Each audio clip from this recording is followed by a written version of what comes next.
Vous écoutez Goliath, saison 2. Un podcast coproduit par Splan et La Houle.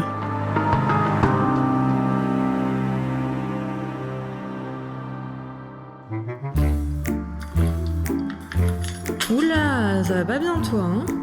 Tu devrais faire attention, je te vois tituber là, tu devrais pas conduire. Hein. Ah non?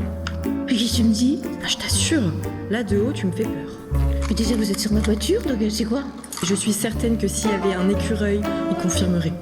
Non mais là, tu vois, tu respires de l'ammoniac en fait. Je sais pas si tu te rends compte, mais t'es défoncé quoi. T'as les yeux complètement défoncés. Enfin, tu sens pas? Pas du tout. Tu vois pas autour de toi? Pas du tout, ça va très bien, ça va. Mais t'as les yeux complètement rouges, exorbités. Ah non, ils sont pas rouges, j'ai les yeux marrons. Vraiment, l'air de Saint-Malo, ça te réussit pas du tout. Respirer l'ammoniac ne vous fera pas parler aux animaux. En revanche, l'ammoniac tue chaque année des milliers de personnes en France.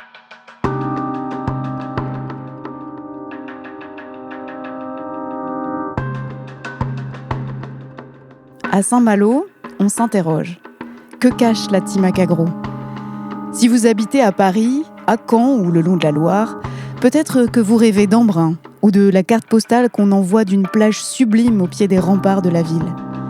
Il faut dire qu'elle est belle, cette côte d'émeraude malouine. Mais rassurez-vous, vous pouvez déjà le sentir un peu, cette air de Saint-Malo. Cette odeur, en fait, elle est décrite comme une odeur de patates pourries, un peu quotidienne quand il y a des pics comme ça d'émissions à l'ammoniac. Sa problématique, c'est qu'il va se cumuler à d'autres polluants et former des particules fines et surtout très fines. Alors, dans le jargon, c'est les PM2,5.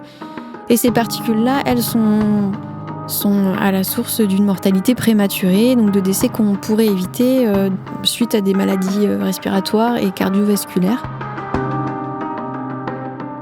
C'est sûr que ces deux mondes, en fait, la carte touristique, parce que Saint-Malo, c'est la plage, les remparts, ce centre-ville pittoresque, et puis tout à côté, ce port qui héberge une usine en son sein.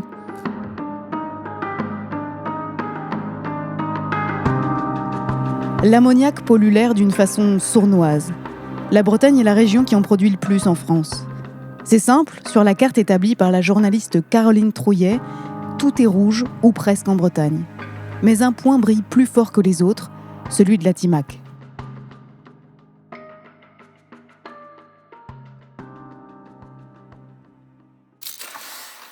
La Timac Agro, c'est une filiale d'un groupe qui s'appelle Roulier.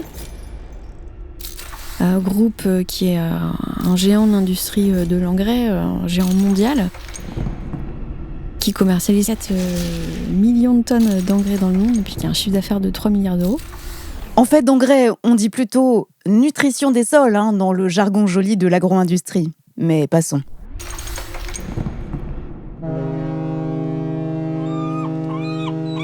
C'est un groupe qui a cette envergure mondiale, mais qui est implanté à Saint-Malo et qui a une histoire vraiment malouine, puisque son fondateur, qui s'appelle Daniel Roulier, est un entrepreneur autodidacte de Saint-Malo, de famille assez bourgeoise, qui a créé sa société à partir de l'exploitation de merle. Le merle, c'est une algue corallifère, ou on peut dire du sable coquillé aussi, qui sert à amender les terres agricoles. Et le merle a été utilisé aussi il y a bien longtemps par les paysans. Il en a fait l'origine de l'essor de sa société. La première filiale, puisqu'aujourd'hui il y en a plusieurs, c'est la Timac Agro, qui est créée aussi à Saint-Malo en 1971. Et donc la première usine se crée au cœur du port. Aujourd'hui il y a 3 usines de la Timac à Saint-Malo, 2 sur le port, une en zone industrielle.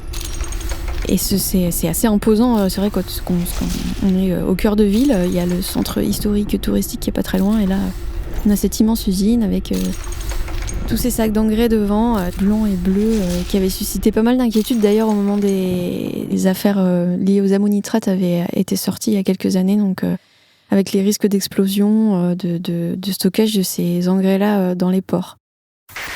10h21, à 3 km du centre-ville de Toulouse, 2 très fortes explosions séparées de quelques secondes proviennent de l'usine chimique AZF. Reportage de France 3 Toulouse, le 21 septembre 2001, Archives INA. Le souffle est énorme, ressenti d'abord sur la voie rapide, toute proche. Les automobilistes sortent hagards, parfois blessés, de leur voiture très endommagée. 10 jours après le 11 septembre 2001, l'explosion d'AZF tue 31 personnes et provoque un électrochoc, celui de la réalité du risque industriel. Ce risque, on le connaît, il s'appelle Seveso.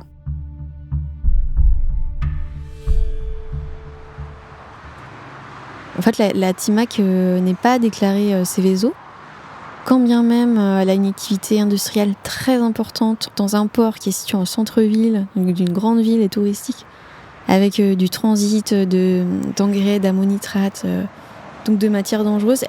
Par moment, en fait, elle frôlait le dépassement du seuil Seveso. Donc, certains jours dans l'année où elle était Seveso de fait, mais qu'elle n'était pas déclarée comme ça. Donc, il y a aussi eu une rectification comme ça de la part de la préfecture pour qu'elle soit mieux surveillée sur ces dépassements-là.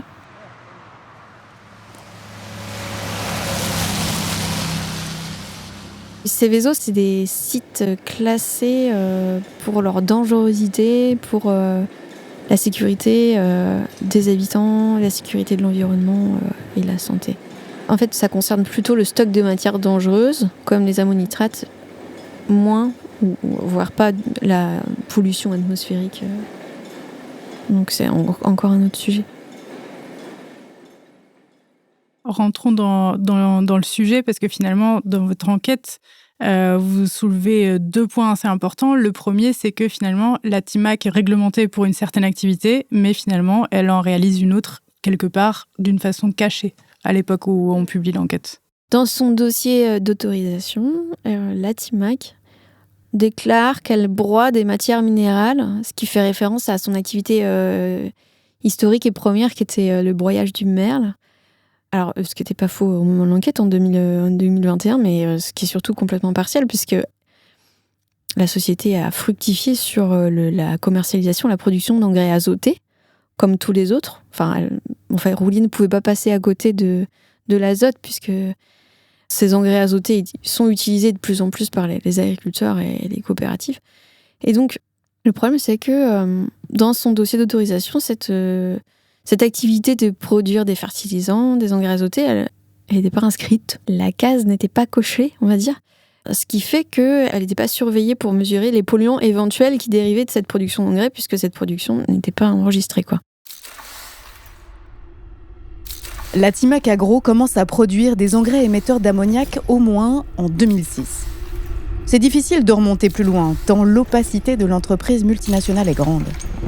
Ces oublis de déclaration de l'ammoniac ont couru pendant 15 ans, sans que les autorités responsables de son contrôle ne s'en inquiètent vraiment. Le point de bascule, c'est 2018.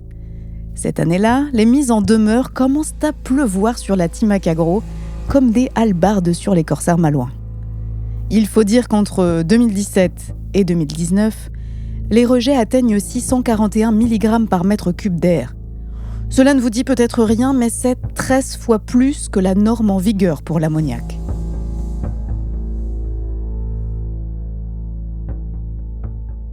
À Saint-Malo, est-ce qu'aujourd'hui, l'activité de la Timac de production d'engrais azotés est bien déclarée ? Oui, elle est déclarée. Ça s'est fait vraiment au cours de l'enquête. Peu de temps avant la publication, j'étais en lien avec la DREAL et donc les services de la préfecture, qui ont fait en sorte que dans son dossier d'autorisation, son activité réelle soit bien déclarée, dont la production d'engrais azotés.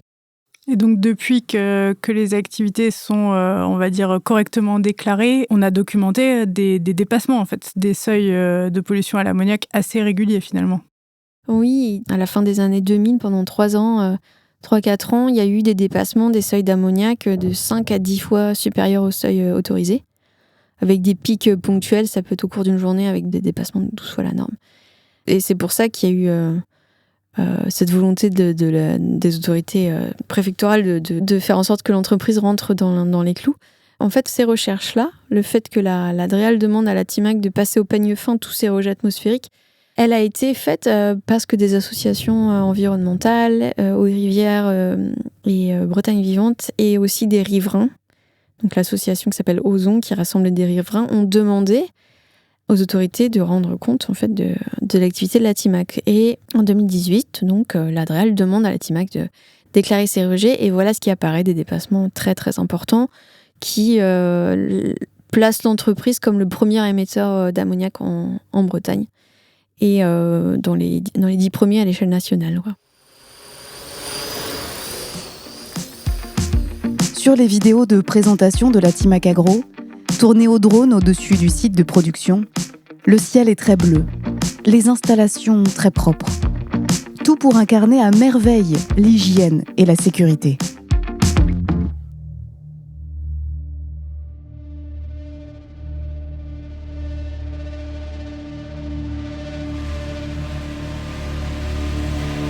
Cette odeur, en fait, elle est décrite comme une odeur de patates pourries, un peu quotidienne quand il y a des pics comme ça d'émissions à l'ammoniac. Une odeur caractéristique de la ville, et après, ça va être aussi une gêne respiratoire. Au moment des très forts dépassements, là, entre 2019 et 2021, les gens disaient qu'ils ne pouvaient pas sortir dans leur jardin, que c'était vraiment irrespirable, ils ne pouvaient pas laisser le linge dehors. Décrivaient aussi cette poussière qui se dépose sur les plantes, sur le balcon, sur les vitres, parfois dans la maison aussi, quand les fenêtres sont ouvertes. Quand on a déjà utilisé un solvant à l'ammoniac ou renversé son tube à essai en cours de chimie, on sait quel goût âcre s'installe immédiatement au fond de la gorge. À l'état gazeux, l'ammoniac est irritant. Et à très forte dose, il peut tuer une personne adulte en bonne santé en moins d'1 heure. Mais avant d'en arriver là, l'ammoniac a déjà des effets sur la santé, notamment des troubles respiratoires. Sa problématique, c'est qu'il va se cumuler à d'autres polluants et former des particules fines, et surtout très fines. Alors, dans le jargon, c'est les PM2,5. Et ces particules-là, elles sont à la source d'une mortalité prématurée, donc de décès qu'on pourrait éviter suite à des maladies respiratoires et cardiovasculaires. Les premiers exposés, c'est aussi les salariés qui travaillent dans cette entreprise. Et notamment, vous parliez tout à l'heure d'un cas d'une salariée qui a eu en fait un malaise, je crois, en 2004. Est-ce que vous pouvez nous raconter cette histoire ? En 2004, oui, cette femme qui travaillait dans des bureaux qui étaient très proches de l'usine principale sur le port, en fait, décrit une journée où elle a des difficultés respiratoires. Il y a d'épaisses fumées qui sortent des cheminées de l'usine proches. Les fenêtres sont ouvertes. Voilà, elle suffoque. Elle disait que c'était des journées classiques, récurrentes. Sauf que ce jour-là, elle chute, elle s'évanouit. Et puis les pompiers arrivent. Elle fait une décompensation respiratoire, une crise d'asthme. Et elle relie ça clairement à la pollution auquel elle est exposée quotidiennement. Elle monte un dossier pour faire reconnaître cet événement en accident de travail. L'accident de travail est reconnu par la sécurité sociale, mais la TIMAC le refuse, le rejette, et la licencie pour inaptitude au travail. Ça a été un dossier très long où elle a pas réussi à avoir vraiment gain de cause. Ce qu'elle me disait, c'est que toute son erreur, ça a été de parler d'ammoniac, en fait, dans le face-à-face avec la TIMAC au Prud'homme, parce que les cadres de l'entreprise niaient utiliser des engrais qui émettent de l'ammoniac, ce qui sur le papier était vrai, puisque ce gaz n'apparaissait pas en fait dans les émissions que l'entreprise était censée déclarer.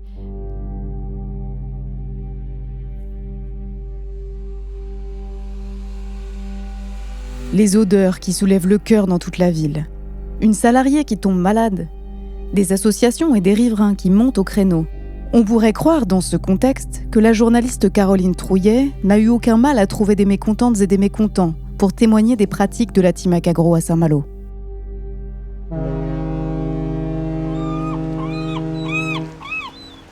Les détracteurs, en tout cas les associations environnementales et puis les associations de riverains qui étaient déjà sur le pont, parce qu'il y avait des émissions d'ammoniac qui dépassaient les normes, et donc c'était facile d'avoir leur témoignage et de commencer l'enquête par ce biais-là, des dommages causés aux riverains par l'activité industrielle de la Timac. Par contre, après, c'est vrai que c'était plus difficile et plus long d'avoir des témoignages internes à l'entreprise, de salariés. C'est essentiellement ça que je cherchais, des témoignages de salariés, même qui étaient partis ou qui seraient à la retraite aujourd'hui, qui auraient plus de facilité à parler. Avoir des élus aussi qui pas nécessairement de l'opposition, mais des élus qui témoignent aussi de ce lien privilégié qu'ils avaient avec l'entreprise. Pourtant, j'ai trouvé des témoignages intéressants. Un cadre de la Timac qui était en retraite depuis 1 an, 2 ans, pas plus en tout cas seulement, qui était assez enthousiaste à me rencontrer plusieurs fois, à me raconter pas mal de choses, à me donner des documents. Ce qui est délicat, c'est que même des personnes qui ont travaillé pour la Timac, qui auraient pu témoigner, alors elles invoquaient le devoir de réserve, mais aussi le fait qu'elles sont toujours liées plus ou moins en fait à l'entreprise, parce que elles sont toujours dans l'association sportive de la Timac, par exemple, parce que c'est l'AS Timac, là c'est une grande une association de sport, parce que la Timac a beaucoup aussi construit sa popularité autour du sport. Et donc par exemple les enfants de tel cadre, même s'ils ne travaillaient plus pour la Timac, allaient encore dans cet asso, et donc tout le monde se connaît.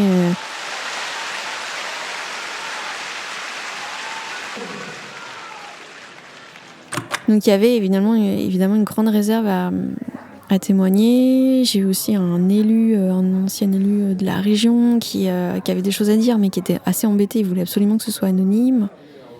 Voilà, parce que les enjeux politiques étaient importants.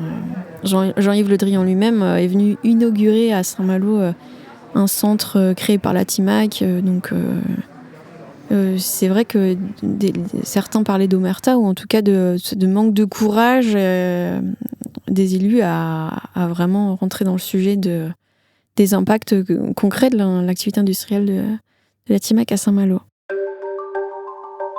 Et oui, tout le monde ne travaille pas dans le tourisme à Saint-Malo, loin de là. La multinationale de la nutrition des sols est le premier employeur de la ville. Au fil des décennies, il a même entrelacé de puissants réseaux d'influence locaux.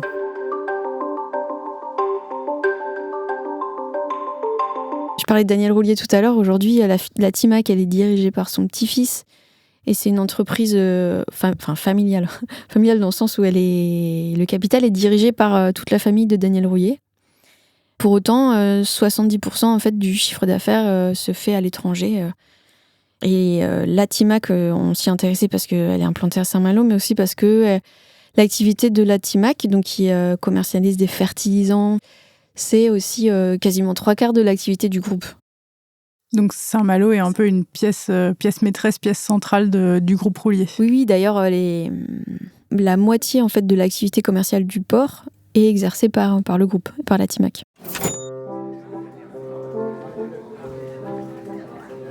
Et une pièce majeure dans sa collection, eh bien cela se soigne, avec 1 million d'euros par exemple. En juin 2025, le groupe Roulier a ainsi fait une généreuse offre de mécénat. 50 000 euros par an, pendant 10 ans, pour faire tourner le futur musée maritime de la ville. Et 500 000 euros tout de suite, pour aider à sa construction. Une somme qui pourrait être défiscalisée à 60% par le groupe, qui ferait là une très belle opération.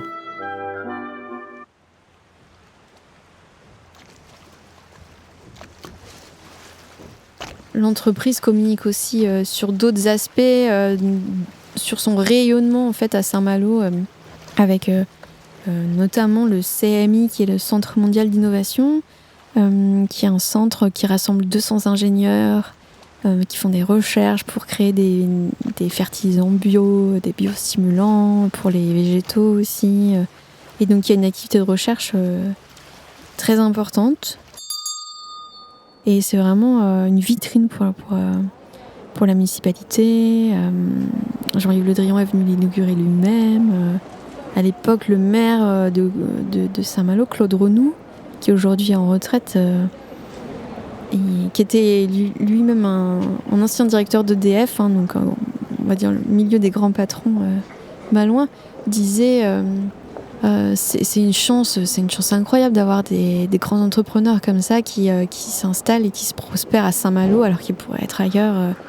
On leur dit merci, personne ne pourrait aller critiquer cela. Et Daniel Roulier, de son côté, disait qu'il avait une dette envers Saint-Malo. Le groupe Roulier, en face de ce centre mondial d'innovation, a aussi construit récemment une sorte de musée sur les minéraux qui se veut vraiment sous la forme d'un musée, donc pour faire découvrir l'histoire et le monde des minéraux de façon pédagogique, des minéraux qui sont exploités par l'entreprise évidemment. Quand bien même c'est pas un musée, même s'il a été élaboré en lien avec le Muséum d'histoire naturelle, parce qu'il n'est pas ouvert au public, mais juste aux scolaires, et pendant les journées du patrimoine, et aussi aux agriculteurs. Si la plupart des multinationales n'ont pas véritablement d'ancrage historique local, c'est bel et bien le cas du groupe Roulier à Saint-Malo. Ce groupe Roulier, dont la page Wikipédia expose avec une grande modestie qu'il s'agit d'une société familiale, est aujourd'hui une multinationale aux 3 milliards d'euros de chiffre d'affaires en 2023. Et son influence dépasse aujourd'hui largement les frontières de la cité malouine.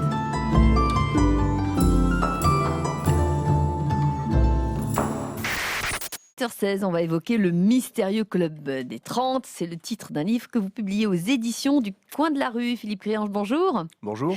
Vous êtes par ailleurs reporter au Télégramme et rédacteur en chef du Mensuel de Rennes. Bonjour Philippe Créange. Ce fameux club des 30, c'est un club qui, à partir de la fin des années 80, regroupe les grands patrons bretons, les Yves Rocher, Jean-Pierre Leroc et autres Bolloré, Glon, Épinot, sans oublier Louis Leduc. C'est quoi l'objectif au départ ? C'est aussi un milieu, en fait, un entre-soi qui est lié à l'histoire de Daniel Roulier, qui était dans le club des 30 aussi, qui a été un des initiateurs de ce groupe-là.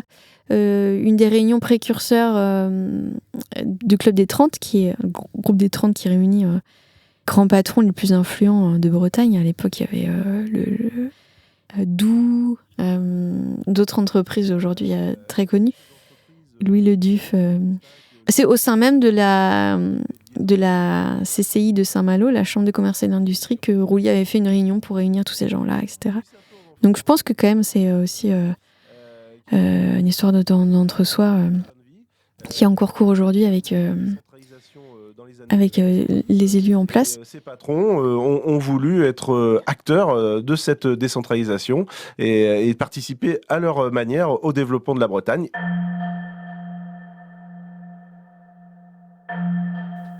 Développer le territoire. Voilà bien une chose avec laquelle tout le monde devrait être d'accord. L'agriculture est d'ailleurs un fleuron breton. Et qu'importe si cela veut dire augmenter les rejets d'ammoniac. La TIMAC, c'est un peu le point de départ d'une enquête qui fait plusieurs volets et qui a donné lieu à une cartographie en fait, de la pollution de l'air à l'ammoniac en Bretagne. Finalement, comme vous disiez, l'ammoniac est une problématique particulière à la Bretagne, même à échelle européenne finalement. Oui, la Bretagne, c'est la première région émettrice d'ammoniac en France. Elle émet 17% des émissions nationales, ce qui n'est pas rien parce que pour autant, la Bretagne ne représente que 5% du territoire et 6% de la surface agricole utile en France. Tout simplement parce que c'est une région où il y a énormément d'élevage, où il y a une activité industrielle d'élevage très très forte. Et dans ce grand ensemble qu'est l'activité industrielle en Bretagne, la TIMAC est à ce jour la seule à avoir été condamnée pour des rejets d'ammoniac. Même si, c'est vrai, elle est loin d'être la seule à en relarguer. Avec des cheptels importants, un poulet sur 3 est produit en Bretagne, 30% des élevages laitiers sont en Bretagne, 60% des porcs sont élevés en Bretagne. Évidemment, tous ces chiffres, toute cette concentration a une conséquence sur la pollution de l'air, puisque c'est autant de zones d'épandage, c'est autant de fumier et de lisiers qui sont épandus sur les terres, des terres pour produire du maïs, pour produire de la nourriture pour ces animaux-là aussi. Et l'ammoniac va se dégager dans l'air du fait de ces épandages et de ces amendements et formaient des particules très fines. Donc la Bretagne est la championne de la pollution de l'air à l'ammoniac, en effet. Et ce qui est très paradoxal, c'est que pour autant, la surveillance de la qualité de l'air, la surveillance en tout cas sur ce critère-là de l'ammoniac, elle a été très très laborieuse et très tardive parce que l'association qui est chargée de mesurer la qualité de l'air en Bretagne, c'est Airbres. Il y en a dans toutes les régions. Elle a eu très peu de moyens. C'était la moins dotée en fait de France. Ajouter à cela le fait que l'ammoniac n'est pas un polluant qui est réglementé, donc on n'est pas obligé de le surveiller. Il y a eu des signaux d'alerte qui ont été lancés par cette association Airbres à la fin des années 2000, parce qu'elle a fait des mesures dans la région de Lamballe qui est un fief pour les grands élevages industriels, de porcs notamment. Et elle avait relevé des seuils qui étaient assez préoccupants de pollution à l'ammoniac. Et même si des signaux rouges étaient apparus à ce moment-là, en fait, il n'y a pas eu de mesure des émissions d'ammoniac en Bretagne parce que l'association n'avait pas les moyens de le faire. Elle a pu en avoir davantage en 2019 en installant un nouveau capteur. Dans la continuité de la publication de notre enquête aussi, elle a eu des subventions européennes. Mais oui, l'enjeu en Bretagne est de taille. Il y a des chercheurs qui s'inquiètent qu'on fait des études aussi qui mettent en lien une prévalence de maladies respiratoires qui concernent les éleveurs, du fait de l'exposition évidemment directe à l'ammoniac. Des guides pratiques ont été édités par la Chambre régionale d'agriculture. Et même dans l'enquête, ils nous ont dit la Chambre d'agriculture, les syndicats sont conscients de cette pollution. Mais il y a peu de solutions qui existent dans la mesure où, à partir du moment où les élevages sont aussi denses, il y a un effet de cumulation qui est difficilement réglable autrement que par une diminution de cette densité des élevages et des animaux. On a essayé de récolter le plus de données scientifiques disponibles à ce moment-là, au moment de l'enquête, même si la littérature scientifique n'est pas encore très touffue sur ce thème-là. Et en tout cas, oui, aux États-Unis, il y a une étude qui a été publiée en 2021 dans exactement les actes de l'Académie nationale des sciences des États-Unis, où des chercheurs attribuent à l'activité agricole intensive le décès de 17 900 personnes par an aux États-Unis, dont 69% directement liés à l'ammoniac. Bon, les chercheurs vont même plus loin en incriminant particulièrement le fait de produire et de consommer de la viande qui serait à la source aussi de cette pollution et de ce risque sanitaire. Ce risque sanitaire, documenté par Caroline Trouillet dans son enquête, ne s'arrête pas aux frontières des 4 départements bretons. Les particules fines, générées par les rejets d'ammoniac, voyagent dans le nord de la France, en Normandie, à Paris, dans la Loire.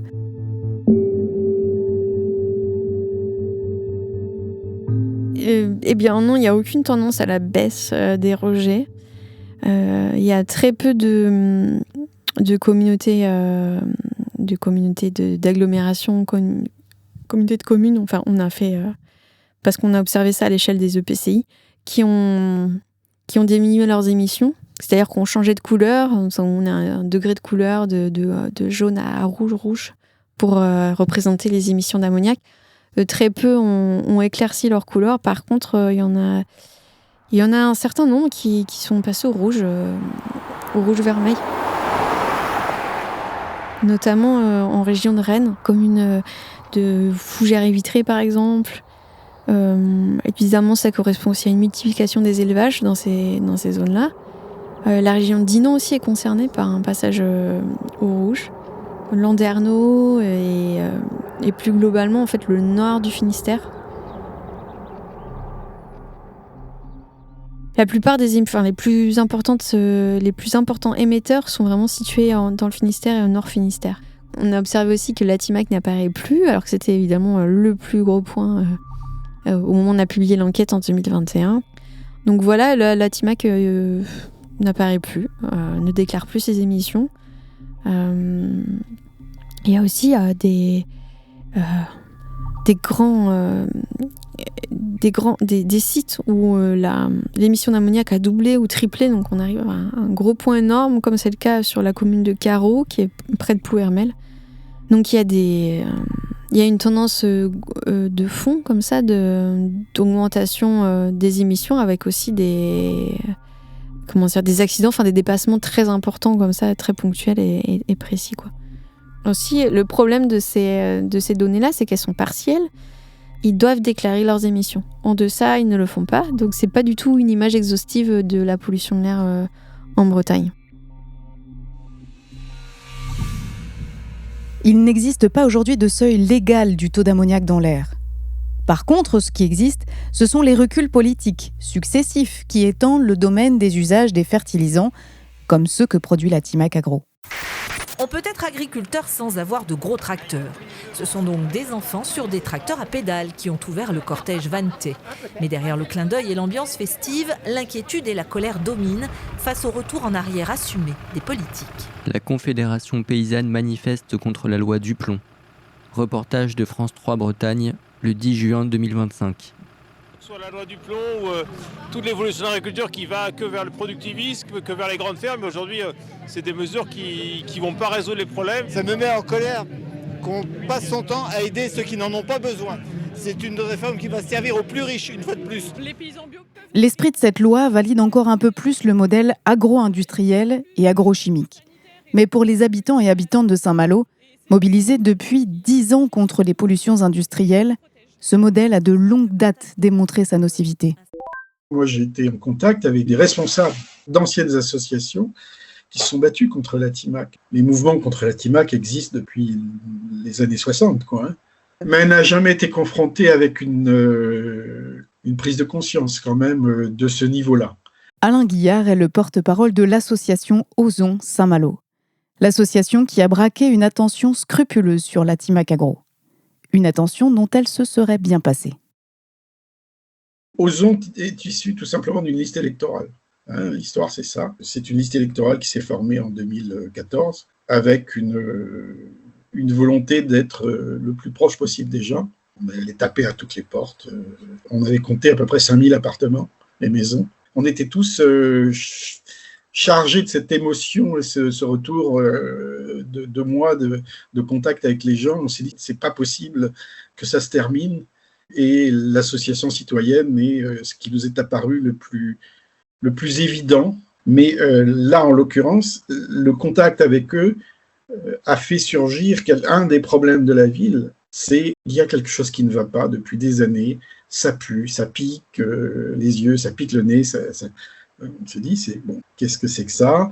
Est-ce que c'est le porc? Est-ce que c'est autre chose? Bien évidemment, la Timac est arrivée tout de suite. Et donc, on était aussi en contact avec des gens qui avaient travaillé de loin, ou dont le frère, ou le gendre, ou la belle-fille avait pu travailler à la Timac. Et donc, dans un deuxième temps, avec une conviction que une entreprise qui ne maîtrisait pas des émanations telles que les odeurs, ne maîtrisait pas grand-chose à son process, en réalité.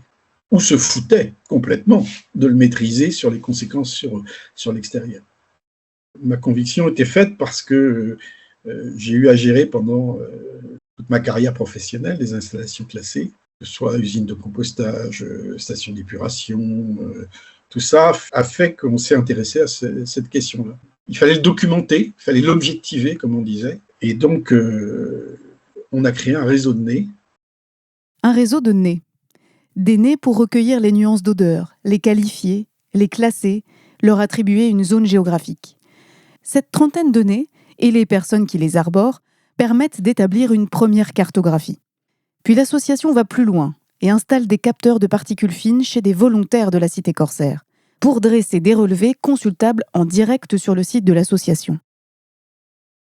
Notre première réaction a été de rencontrer la Timac, en leur demandant de travailler avec nous. C'est-à-dire qu'on leur disait, écoutez, on ne cherche pas à tout maîtriser, on veut bien travailler avec vous, vous y mettez un peu de pépette, et puis nous, on s'engage à être participatif, quoi. Très gentil, très, très bien sur nous, voilà. Et puis, on attend encore la réponse, quoi. Alors, on avait retenu de notre dernière visite à la Timac une expression du directeur de production qui est écoutez, je ne comprends pas, nous on a eu 5 plaintes en 15 mois à peu près. Et du coup, le réseau de nez a fonctionné à peu près 3 ans et demi. On a pris 15 mois et on a relevé 963 plaintes. Je pense qu'ils étaient face à quelque chose de construit par un réseau qui cartographiait, qui faisait correctement le job, et pas simplement des plaintes isolées. Ils avaient un travail récurrent qui était fait. Et c'est là qu'on a mis en évidence quelque chose qui est toujours d'actualité à Saint-Malo, c'est-à-dire les pics de particules fines, qu'aujourd'hui on sait être également des pics d'émission d'ammoniac. Je ne sais pas comment vous dire à quel point... Nous, on a porté plainte en septembre 2021 parce qu'on s'est aperçu qu'en 2019 et 2020, ils avaient rejeté encore plus d'ammoniac que ce qui n'avait été mesuré en 2017. C'est-à-dire, cette fois, ils avaient été jusque 15 fois le rejet autorisé. En l'occurrence, l'explication, c'est qu'ils n'avaient plus les produits nécessaires pour abattre le taux d'ammoniac dans les fumées. C'est-à-dire qu'il leur manquait de l'acide. Ils ont continué quand même à produire. Ça s'est produit en 2019 et en 2020. Ce qui explique qu'ils ont été obligés de plaider coupable devant le juge de Saint-Malo le 26 février dernier. Évidemment, de perdre au tribunal et d'avoir une toute petite amende, 10 000 €, c'est pas grand-chose. Alors, il y a eu 2 amendes concernant ces dépassements précis, des amendes énoncées par la préfecture, de petits ordres. On est sur 3 000 et 5 000 €. Donc très peu par rapport au chiffre d'affaires du groupe de 3 milliards d'euros. Par contre, beaucoup plus récemment, les derniers dépassements de masse, c'était 2021. On est en 2025. Il y a eu 2 procès, on va dire. En février 2024, plusieurs associations environnementales, 5 associations environnementales, ont eu gain de cause en justice puisqu'elles ont gagné pour le motif de préjudice écologique, et puis elles ont pour dommage aussi moral aux associations. Donc la TIMAC a été condamnée à leur verser 25 000 € chacune, étant rendue coupable de pollution de l'air à l'ammoniac à Saint-Malo. Beaucoup plus récemment, là, ce mois-ci, en fait, en mars 2025, de son côté, l'association Ozon, qui rassemble des riverains, donc là c'est vraiment une association locale, avait aussi porté plainte contre la TIMAC et a aussi eu gain de cause. Par contre, le montant précis du dédommagement à l'association et aux riverains n'a pas encore été acté, et puis l'entreprise peut encore faire appel. Mais en tout cas, ça fait quand même 2 victoires en justice sur ces pollutions. Je parlais tout à l'heure de la condamnation de la TIMAC à préjudice écologique et dommage aux associations Eau et Rivières de Bretagne et 3 autres. Et en fait, Eau et Rivières de Bretagne a aussi utilisé le dossier de Spland comme un élément à charge de l'entreprise dans l'affaire. Donc c'est vraiment bien, et c'est ce qu'on cherche à Spland aussi, que en fait notre travail soit une base solide, avec des données précises, de la production de données de cartographie qui soient saisies par les gens, par les citoyens dans des cas comme ceux-là où ils doivent se défendre d'un projet qui met en péril leur intérêt ou l'intérêt général plus globalement en Bretagne sur des projets polluants ou à fort impact social, écologique. Donc on est satisfait de ça, ouais. C'est l'impact qu'on souhaite. Des actualités judiciaires sont peut-être encore à venir pour la TIMAC Agro. Les riveraines et riverains de l'association Ozon ne lâchent pas la multinationale et préparent une nouvelle procédure sur la base d'une expertise technique qui a duré plusieurs années.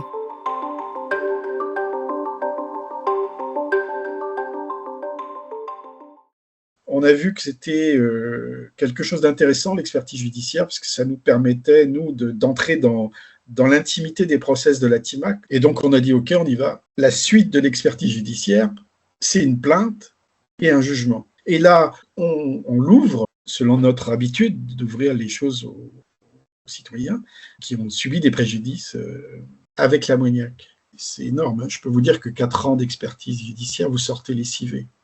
Surtout quand vous faites d'autres choses quand même, parce que Ozon, c'est pas simplement ça, c'est aussi des questions de logement, c'est aussi des questions, comment dire, de plus...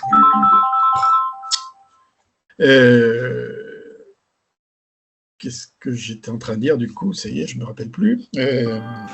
Cette expertise judiciaire, elle peut déboucher sur un procès ou pas, selon l'avis du ou de la juge en charge du dossier. Mais ce genre d'actualité, même si cela ne coûte pas grand-chose financièrement aux multinationales, cela leur fait toujours une très mauvaise publicité. Oui, c'est une victoire symbolique qui reste importante parce que ça fait aussi jurisprudence et ça encourage aussi les citoyens à aller au front et à dénoncer ces pollutions et à avoir reconnaissance au moins de ce préjudice-là. Malheureusement, ça reste symbolique quand on voit les montants par rapport au chiffre d'affaires de l'entreprise. Concernant la première condamnation de la TIMAC en février 2024, enfin l'avant-dernière, quand même, une juge soulignait que le fait que l'entreprise doit verser 127 000 € de dommages et intérêts à 4 associations de défense de l'environnement différentes, donc 25 000 chacune, c'est assez rare de voir ça dans les dossiers qu'elle suit. Sur les pollutions des cours d'eau, par exemple, on est plutôt sur 5 000 à 10 000 €, quoi.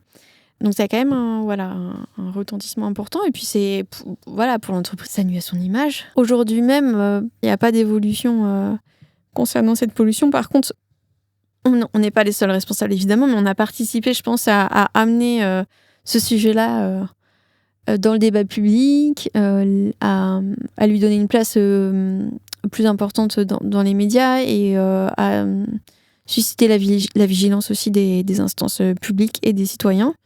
C'est une enquête, c'est vrai, dont on nous parle toujours beaucoup, qui a eu un certain impact parce que l'association qui mesure la qualité de l'air à Brest a aussi obtenu des financements. C'est ce qu'elle nous a laissé entendre. Grâce à cette enquête, en tout cas, l'enquête a aidé à faire prendre conscience de l'importance de l'enjeu, de lui donner des moyens de travailler. Et après, tout simplement, je pense que comme c'était aussi notre première enquête, elle a suscité la curiosité. Et autour de moi, maintenant, les gens savent ce que c'est l'ammoniac et se renseignent aussi sur l'activité de l'élevage à côté de leur domicile. Et voilà, et Airbrest publie des rapports régulièrement. Donc, on a participé à une prise de conscience, mais qui est pas suffisante, malheureusement, parce que les enjeux nous dépassent largement. Je me pose pas la question de l'espoir. Je me pose plus la question de ce qui reste à faire. Alors, qu'est-ce qui reste à faire pour la TIMAC? La première chose, c'est que les usines soient classées par rapport à ce qu'elles font. Or, l'usine du quai intérieur n'est pas classée comme faisant de la chimie. C'est juste une usine qui broie des matériaux. Ça change assez considérablement la manière de la surveiller. Et puis, la troisième chose, c'est qu'on réussisse à casser l'espèce d'omerta ou l'espèce de serrage de coude entre des entités que peuvent être l'agglo, que peuvent être l'État. Clairement, je le dis comme je le pense, la ville de Saint-Malo, les élus de Saint-Malo se posent comme et de l'agglo, se posent comme des espèces de remparts, là, pour Saint-Malo, voilà, vis-à-vis de l'entreprise et de ses pollutions depuis le démarrage. Honnêtement, j'espère qu'une partie de la campagne électorale qui vient, là, les gens vont se déterminer par rapport à ça. C'est un élément important de la ville, de continuer d'apporter son soutien, ni plus ni moins, et de continuer à masquer les choses, quoi.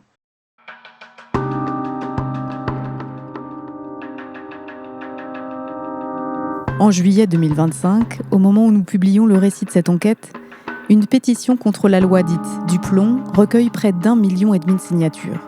C'est une première. Les combats judiciaires se multiplient aussi, à Saint-Malo, mais aussi ailleurs, contre les pollutions de l'agro-industrie et ses conséquences pour la santé. Et celles et ceux qui enquêtent remarquent des signaux de lutte qui s'allument un peu partout, Ce qui a permis aux multinationales de pousser leur modèle productiviste avec les curseurs à fond, c'est l'ignorance du danger et l'illusion que tout est sous un contrôle bienveillant. Cette illusion et cette ignorance ne semblent plus acquises aujourd'hui. Vous venez d'écouter le 3e épisode de Goliath, saison 2. Un podcast original coproduit par le studio indépendant La Houle et le média d'investigation Splan. Un grand merci à Nadia Mokadem, Inès Soto, Marine Lemaire et Pierre-Yves Bulto d'avoir prêté leur voix pour cet épisode. Juliette Cabasso-Roger a préparé et mené les interviews. Violette Voldora a écrit, monté et prêté sa voix aux épisodes. Arthur Farali a réalisé et mixé l'ensemble de cette 2e saison. Merci à Pierre-Yves Bulto et à Sylvain Ernaud pour tout ce travail de l'ombre que vous ne voyez pas, mais qui rendent possible la diffusion de cette série. Retrouvez les 3 épisodes de la saison, l'épisode 1 sur la Cauperle, l'épisode 2 sur le géant minier Imerys à Glomel et cet épisode 3 sur la Timac Agro à Saint-Malo. Et en bonus, un entretien avec la journaliste Sophie Chapelle sur les multinationales de l'agro-industrie. Retrouvez aussi la première saison coproduite avec l'Observatoire des multinationales où l'on parle de Total, de Vinci et des aides publiques aux entreprises. Si vous avez aimé ce podcast, partagez-le, mettez-lui des étoiles et surtout envoyez-le à vos proches. Merci de votre écoute.